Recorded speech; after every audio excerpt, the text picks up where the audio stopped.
কতদিন আপনি ফুচকা বিক্রি করছেন এইখানে? 30 বছর। ও মাই গুডনেস। আগে ওপাশে ছিলেন?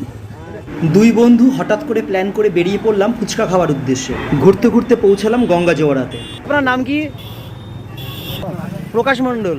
আচ্ছা, প্রকাশবাবুর ফুচকা এটা এটা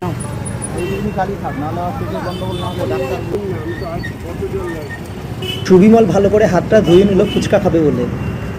প্রকাশবাবুর ফুচকা খাওয়া শুরু করলাম। বাহ, কাগজটাও দারুণ ভাঁজ করে দিয়ে দিল।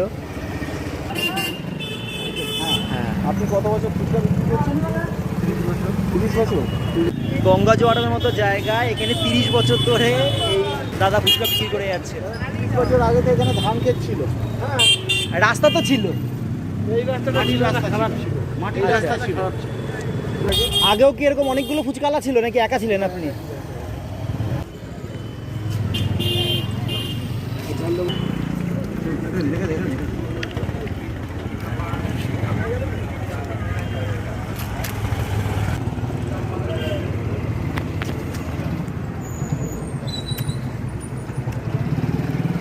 কিন্তু নরম আছে, তলায় পড়ে গেছে না, সামনে থেকে হাওয়া খাচ্ছে, একটু হবে।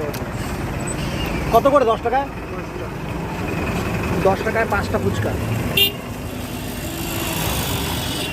ফুচকাটা সব কিছু ঠিকঠাকই ছিল, টক ঝাল ঝাল খুব ভালো ছিল, শুধু একটু নরম নরম লাগছিল। কত হলো গো? আচ্ছা, আরও খাওয়া যেত, কিন্তু ব্যাপারটা কি নরম। আপনারা কি কেউ এখানকার ফুচকা খেয়েছেন? যদি খেয়ে থাকেন তবে অবশ্যই কমেন্টে জানাবেন আপনি যখন খেয়েছিলেন ফুচকাটা আপনার তখন কেমন লেগেছিল। যদি এই নরম ব্যাপারটা একদিনের জন্য থাকে তাহলে ফুচকাটা ভালো। ফুচকাটা ভালোই ছিল, বাট একটু ফুচকার স্কিনটা সফট ছিল, নরম নরম।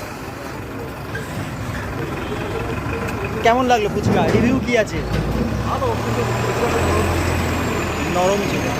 দেখুন, আমার মনে হয় কোনো কিছু ভালো হওয়াটা কিন্তু অনেক দিনের একটা সাধনা থাকে, কিন্তু 2-1 দিন খারাপ হয়ে যেতেই পারে, তার জন্য কিন্তু তাকে কোনো দোষ দেওয়া যায় না। সুতরাং এটা আপনাদের উপরে ছেড়ে দিলাম। আপনারা যদি কমেন্ট করে জানান যে এখানকার ফুচকা নিয়মিত ভালো থাকে তাহলে অবশ্যই ভালো, কারণ আলু মাখাটা বেশ ভালোই ছিল, ফুচকার মধ্যে যে টক জল ছিল সেটার মধ্যে লেবুর সেন্টটাও বেশ ভালো ছিল।